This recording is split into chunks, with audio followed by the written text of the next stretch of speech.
Hey everyone, welcome to this video.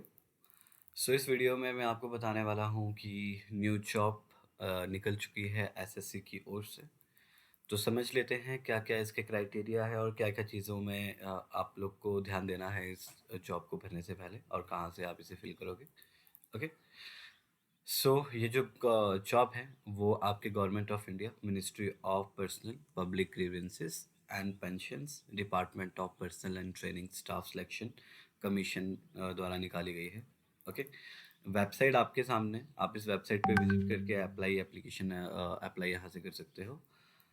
Advertisement number phase 11 and 2003 selection post. Date of submission online application की है 6/3/2023। It means आपको 6 मार्च 2023 से लेकर 27 मार्च 2023 तक की आपको यहाँ पर डेट दी जा रही है। और जो लास्ट डेट है आपके पास में उस 27 मार्च की है। You have enough time to fill this information application and देखिए आगे क्या बोलते हैं। Last date and time for making online payment is 28 March and last date of generation of offline challan ये भी 28 मार्च का है। और last date of payment through the challan during the working hours ये भी आपके पास में यहाँ पर 29 का है। ओके। तो मतलब अलग अलग आपके पास में यहाँ पर दिया हुआ है। आप ध्यान से जब भी इस फॉर्म को भरें तो इन सब डेट्स का आप ध्यान रखें। ओके। एप्लीकेशन में क्या क्या चीज़ों को आपने ध्यान में देना है। Online application awaited for the eligible candidate for the selection post indicate the annexation number 3। तो ये सारे का सारे एनेक्शन जितने भी हैं ये सारी चीज़ों को आपको आराम से पढ़ लेना है। पीडीएफ में आपको डिस्क्रिप्शन पे दे दूंगा। उस पीडीएफ को आपने ध्यान से पढ़ लेना है, समझ लेना है, उसके बाद ही आपने आगे इसमें प्रोसेस करना है। SC ST के लिए जो भी है वो सारी चीज़ें यहाँ पर लिखी गई है। ओके कि क्या क्या चीज़ें आपके पास में होनी चाहिए।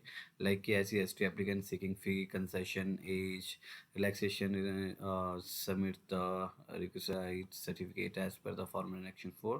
तो ये सारी चीज़ों को पढ़ लेना है। इनका एक्चुअली SC ST जो भी कैंडिडेट बिलोंग करते हैं उन्हें एनेक्चर ये जो आपके एनेक्चर 6 है इसको आराम से पढ़ लेना है।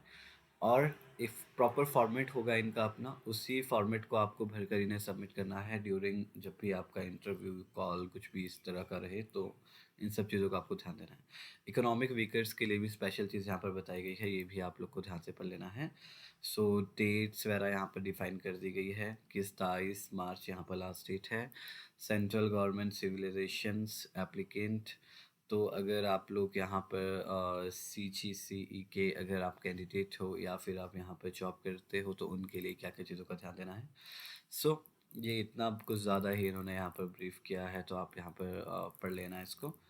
तो चलिए आगे चलते हैं हम लोग मेन पेज पे कि जॉब किस किस नाम से किस किस चीज़ों पे रखी गई है।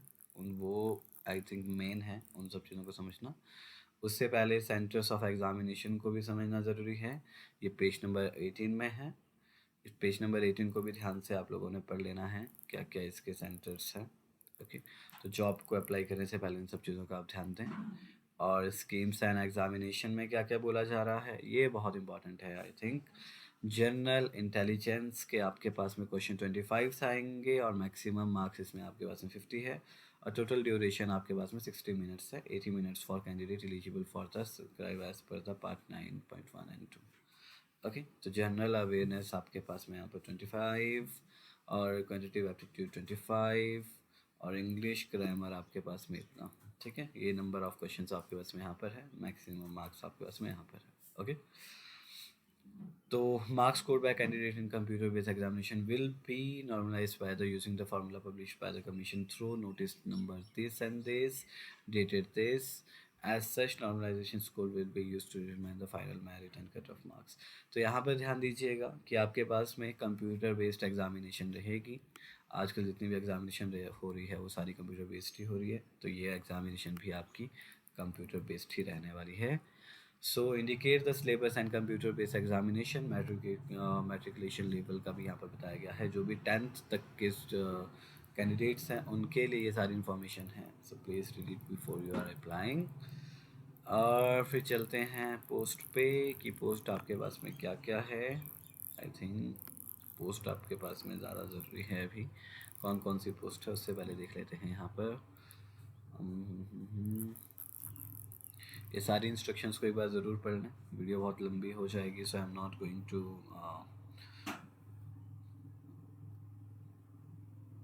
मैं आपको ये सारी चीज़ें नहीं बताने वाला हूँ इस वीडियो पे।